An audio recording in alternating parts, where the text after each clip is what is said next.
G'day everyone, in this video I'm going to run through a couple of tips that you can use when it comes to working out some aim assist values with the Taylordrift scripts. I'm going to be using the new Insidious one. As you can see there on the screen, it just disappeared, but it's the new Taylordrift Insidious script, which you can get from the Taylordrift Discord. There'll also be a direct link to download the script in the description of this video. There'll also be a link to the Taylordrift Discord, and I really recommend joining that if you're not in there already. Anyway, let's get into it. So we're looking at the aim assist stuff. Now I'm going to jump into just the first one here, the TD21 V5++, because the tips I'm about to give you are the same for this one and the TD21 F4D3 aim assist as well, okay? So I'll just turn this one on. We'll go into the settings. Let's just go V5. And now it doesn't matter which shape you go with here, okay? There's no real advice I can give around, you know, what's the best shape, because there isn't one. If there was a best shape, that we wouldn't have this choice of, you know, this many shapes to choose from. There'll just be one shape and that would be the best one and everybody would use it. However, there is a lot of personal preference when it comes to working out values and everything. So, you know, some people like a certain shape, some people don't like that one, some people like to use another one. Choose whichever shape you want to use, okay? The main tip is going to be around the radius here. Speed and these other things, that's all going to be around personal preference. But when it comes to working out the values, radius is one thing I can definitely give some tips around. Now, the radius is the size of the shape, so no matter what shape you choose, whether it's circle, atomic, whatever it is, okay? When you aim down your sight, it draws that shape, okay? Now, the radius is the size of that shape. So if I leave it on 13, where it is right now, and back out so that one saves, we can see when I aim down my sight, there's not really much movement there, okay? So if we go back into the menu, back to aim assist, back into this one, over to radius, what we want to do is we want to increase this one until we start to see a little bit of movement when we're aiming down our sight. Now, if you can see the movement, you can see your screen checking when you're aiming down your sight and you have the radius set to that default value there of 13, you can probably leave it. But if you don't see any screen shake there, I do recommend turning that one up. So let's back out so that one saves. And now let's aim down our sight. Now we can see there's some movement when we're aiming down our sight, but that's probably going to be a bit too much. So what you want to do is kind of find the sweet spot. So we know that 13 for me, it wasn't really that good, wasn't really much movement. What we have now, I believe, was 18, and that's a bit too much. You can still use that, really, if you're going to play multiplayer, and you know most of your engagements are going to be, you know, really short range. You can get away with using that if that's not going to be too much screen shake for you. But either way, the main point for this one, let's turn the radius down. Let's try 16 instead. Back out so that one saves, and then aim down our sight again and test it. So we've still got a fair bit of shake there. Again, it's just going to come down to a bit of personal preference. Is that too much shake for you? If it is, then we're going to change it. If it's not, you can leave it there, right? So let's go back in, radius. Let's drop it down to maybe 14. Back out so that one saves, and aim down our sight here. And there we go. So just one above from the default value is where I can start to see a little bit of movement there. That's where you know you're definitely going to be taking advantage of the aim assist mod. So this is what I recommend you do. Just jump in. You can turn this one on, choose whichever shape you want to. You can cycle through a few and play a few games on circle, then change it, play a few games on atomic. That's all up to you. You'll find one that you like eventually. But the main point of this one is to adjust that radius until you do see just a little bit of screen shake there, because that's when you'll know it's definitely doing something. Moving over is the F4D3. So this is pretty much the same. If you go in, you can see that there's shapes and there's radius, that sort of thing. So you work that one out the same way I just mentioned with the previous one, so we can skip that.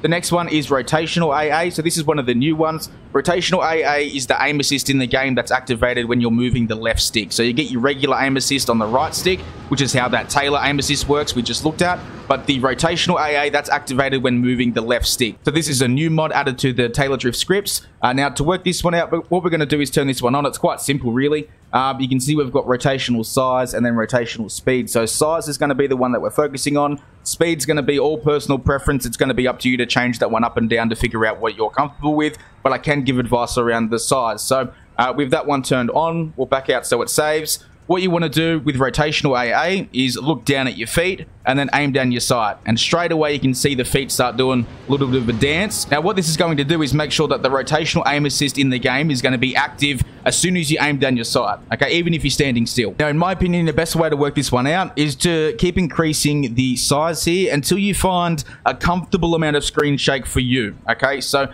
let's increase this one up. I'm going to go, let's just bump it up to 30 and back out so that one saves here. Look down at my feet. All right, so it's definitely happening. Make sure you look up as well and have a bit of a look around. See what the shake's like. Make sure it's not too much. But as long as your feet, like I said, as long as your feet are doing that little bit of a dance there, something's happening. And you can now see by the controller on the screen that it's even picking it up there. So just to get a, a real example of what it looks like, this is going to be too much. But just so we get an idea, right? If we turn this right up, Back out so that one saves. And then aim down your sight. You can see it starts to shake a lot more. You get a bit of an idea if I look at it this way. For some people, that's going to be way too much. You know, for some people, they're like, okay, I don't really care. That seems fine. So it's going to be up to you just to increase this size in the rotational aim assist until you sort of get to a point where you're getting, you know, enough shake, but not too much where it's going to annoy you or affect your gameplay negatively. So for me personally, on my settings, I'd probably go with 30. That seemed to be all right. When I aim down my sight, I can personally see a little bit of shake there in the reticle, but that's me looking at my PC screen. In the video, it might not look the exact same. But if you look down at my shadow down there to the right, you can see it's shaking. So there's definitely something going on. The rotational aim assist would be active as well. Now, like I said, with the speed, this all comes down to personal preference. The speed is just going to be how fast it moves the left to right, or how fast it's moving the left stick. So again, personal preference, you know, try turning up a little bit, down a little bit,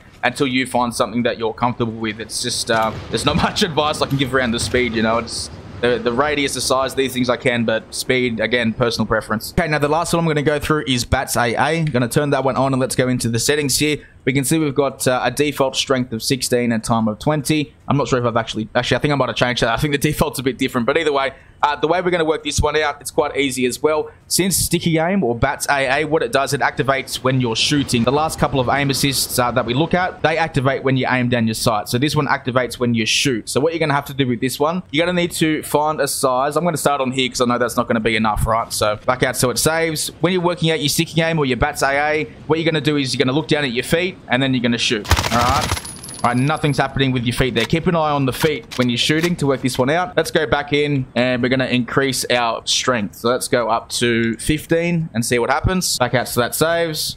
All right, and then we shoot again. Nothing's happening with the feet. They're still standing still. So we go back into BATS AA. Let's try 20. Back out so that one saves again. And we look down at our feet and we shoot. There we go. All right, now we're starting to get a little bit of movement. Okay. So now that you've got that, you can see some movement with the feet when you're shooting. You need to make sure it's not going to be too much screen shake when you're looking up as well and shooting. So make sure you test it out. Maybe put some bots in, play a couple of games of Plunder, whatever you need to do. Even just like I am, shoot at nothing, you know, and work out what's going to be all right for you. The perfect setting, or what I recommend is the perfect setting, is whichever number on the, let me go into it. Whichever number on the strength here first makes your feet start to move when you're shooting. All right, so we know that when I had it on 15, nothing was happening. When I had it on 20, something started to happen there. All right, so we can try turning it down to 17. Back out so that one saves. Give it a test. The feet are still moving. All right, that's good. We can go back in, back over to BATS AA, and we can turn this one down. I think that's why it might have been on 16 at the start from when I actually used the script on the weekend. And start shooting. And there we go. We're getting some action with the feet. So that's exactly what we're looking for there. We know that if we go back to 15, back out so that saves, nothing happens. All right. However, once we go to 16, this is for me. All right. We can see that once I back out and save, we start to get a bit of, even though I don't have a weapon anymore, I'm still holding shoot.